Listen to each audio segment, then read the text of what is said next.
Hello সবাইকে, কেমন আছো তোমরা সবাই? আশা করি ভালো আছো আর আমিও ভালো আছি। আজকে ছিল সপ্তমী, আর সেই কারণে আমি আর বোনরা মিলে বেরিয়ে পড়েছি রেডি হয়ে ঠাকুর দেখতে যাওয়ার জন্য। তো প্রথমেই তো পাড়ার একটা ঠাকুর দেখে নিলাম, তারপর গিয়েছিলাম এই একটা প্যান্ডেলে, যেটা দেখতে খুব সুন্দর হয়েছিল। ঠাকুরের মুখটা এত সুন্দর লাগছিল কি বলবো আর চারদিকের অ্যাম্বিয়েন্সটাও খুব ভালো ছিল। তারপর নেক্সট গিয়েছিলাম এই প্যান্ডেলটাতে। সেখানে যেতে না যেতে আমি ভেবেছিলাম আমি কোনো শপিং মলে চলে এসেছি। চারদিকে সব একদম জামা কাপড়ে ভর্তি। থিমটার নাম দিয়েছিল রূপাকার।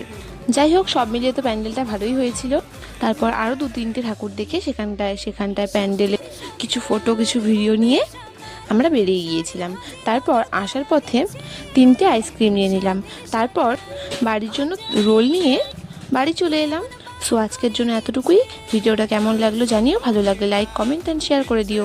সাবস্ক্রাইব করতে কিন্তু ভুলো না।